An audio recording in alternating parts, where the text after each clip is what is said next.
عمرك ما لاحظت إن أحياناً اليوم بيبدأ بغيمة صغيرة كده من الزعل أو الكآبة، وفجأة تلاقي الغيمة دي كبرت وبقت عاصفة من الأفكار السلبية اللي مسيطرة على يومك كله؟ النظرة السلبية دي مش مجرد مود وحش بيعدي، لأ، دي طريقة تفكير ممكن تأثر جامد على حياتنا وعلاقاتنا وحتى صحتنا.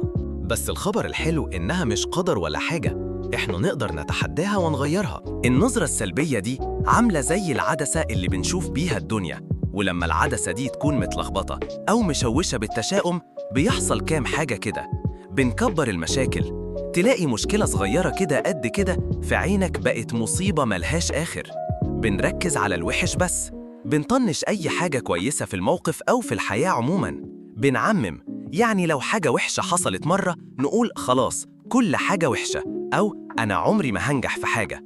بنفكر في الكوارث بس، دايما نتوقع أسوأ حاجة ممكن تحصل. بنلوم نفسنا أو غيرنا زيادة عن اللزوم، يا إما بنشيل اللوم كله على نفسنا يا إما نرميه على الناس طول الوقت. طريقة التفكير دي مش بس بتخلينا زعلانين، لأ، دي ممكن تخلينا نبطل نحاول أو نقفل على نفسنا وما يبقاش لينا نفس نعمل أي حاجة في الحياة. في كذا سبب ممكن يخلي النظرة السلبية دي تدخل دماغنا متبرمجة كده.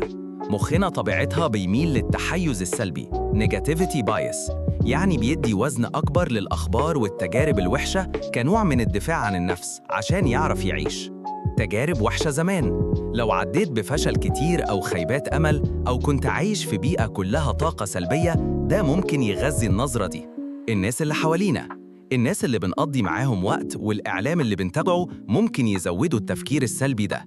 التوتر والقلق، لما نكون مضغوطين أو قلقانين بنكون أكتر عرضة للأفكار السلبية دي. إزاي نتحداها ونعمل فورمات لدماغنا؟ تغيير طريقة التفكير دي مش سهل، بس ممكن، ومع الوقت والممارسة بيبقى أسهل وطبيعي أكتر.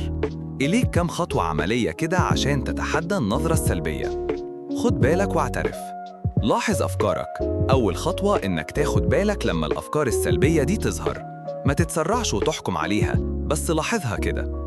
اسأل نفسك، الفكرة دي حقيقية فعلاً؟ مفيدة ليا؟ مفيش طريقة تانية أبص بيها للموقف ده؟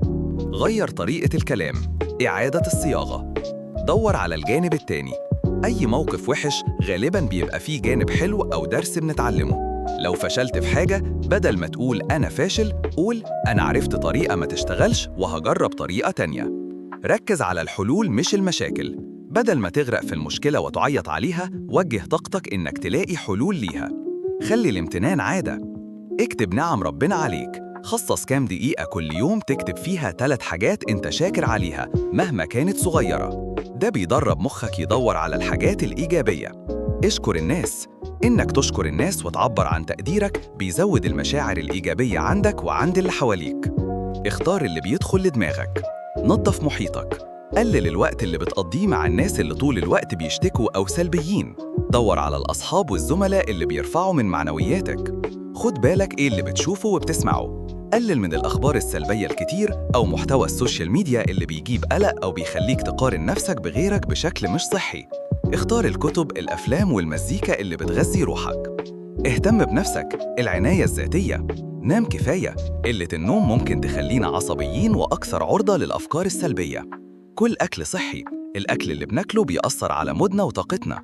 اعمل رياضة، الرياضة بتطلع مواد كيميائية في المخ بتحسن المزاج وتقلل التوتر.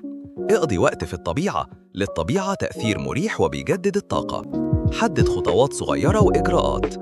بدل ما تفكر في حجم المشكلة كلها، قسمها لخطوات صغيرة تقدر تعملها. إنك تاخد الخطوات دي حتى لو كانت صغيرة بيديلك إحساس إنك متحكم وبتتقدم. النظرة الإيجابية مش معناها إنك تطنش الواقع. مهم قوي نأكد إن تحدي النظرة السلبية مش معناه إنك تطنش الواقع أو تعمل نفسك إن كل حاجة تمام. ده مش تفاؤل، دي سذاجة. التفاؤل الحقيقي معناه إنك تعترف بالمشاكل والتحديات، بس عندك إيمان إنك تقدر تتغلب عليها وتركز على الجوانب الحلوة أو الدروس اللي اتعلمتها. الموضوع كله إنك تختار ترد على الموقف بطريقة كويسة وبناءة تخليك تعرف تكمل لقدام. دماغك هي أقوى أداة عندك. لو سبت النظرة السلبية تسيطر عليها هتحد من إمكانياتك وهتفقد متعة الحياة.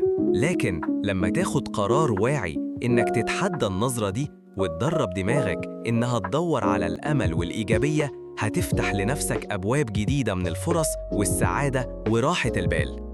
ابدأ النهاردة بتغيير العدسة بتاعتك، وهتشوف إزاي حياتك كلها هتتغير.